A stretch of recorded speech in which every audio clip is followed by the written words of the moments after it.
Well, welcome everybody.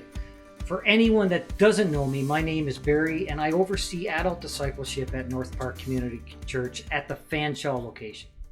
Over the next 5 weeks, I'm going to share 10 devotionals and they're going to be independent of each other. So if you miss one, no need to worry. The goal is to encourage you during this season. I will have some reflective questions for you to think about, and I will be sharing some of my own life stories in the next 5 weeks. This will give you a chance to get to know me a little better. Not sure if that's good or bad, but I'll let you decide.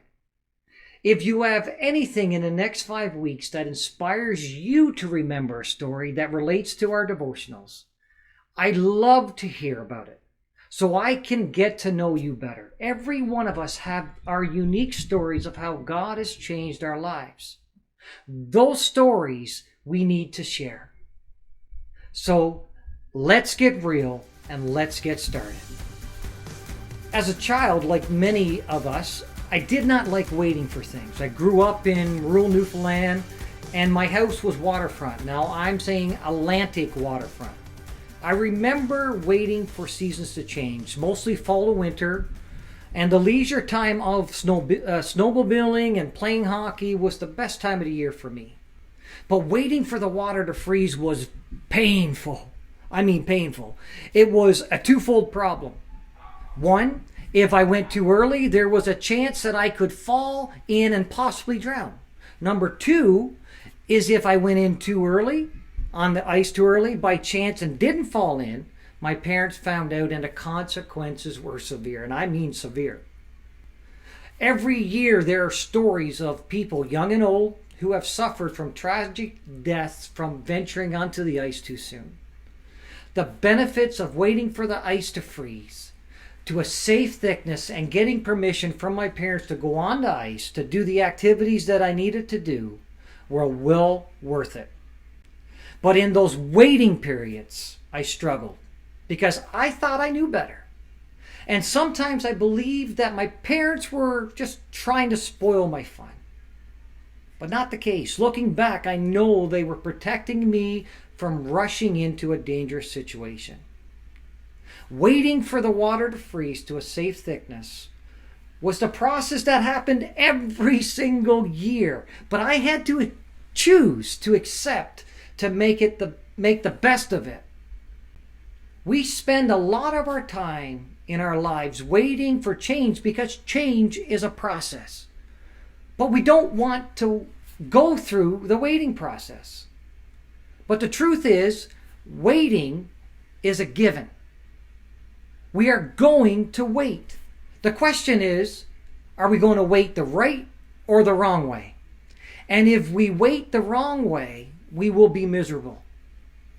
But if we wait and if we decide to wait God's way, we can become patient and enjoy the wait. You know what? It takes practice, I know.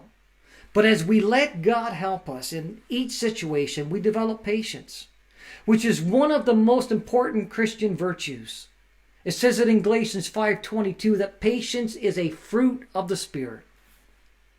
When David wrote in Psalm 62, he was under attack from his enemies.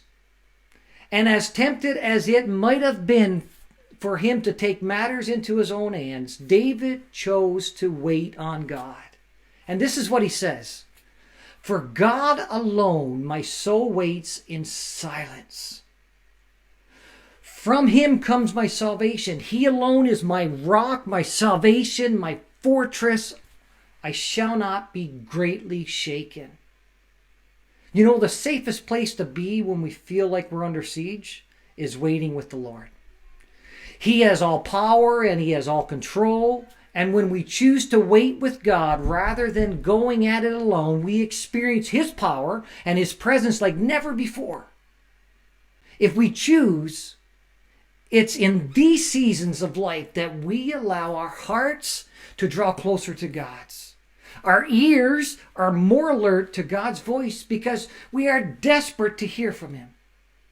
Our eyes quickly recognize his power and provision because we've been looking for him to move. When we pour out our hearts to God and wait for him to make the way, we see him do only what he can do, and we learn to trust him more. So allow me to be real with you today. I never imagined I would be here in this situation 1 year ago. Talk about in between times.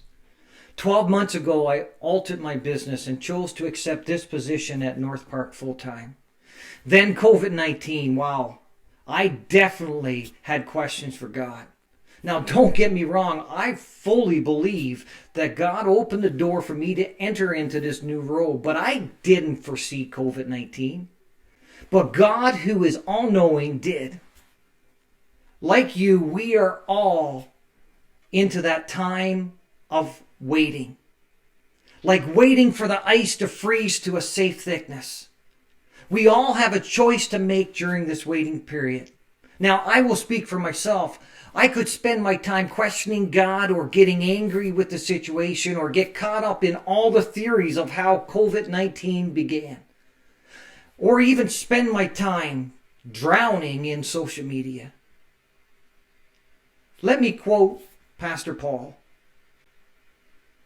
We are all waiting for the vaccine, waiting for the lockdown to be over, waiting for the end of this thing.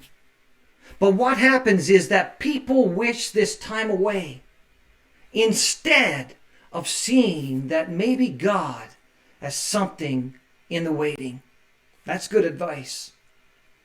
This is my goal, to do what David did.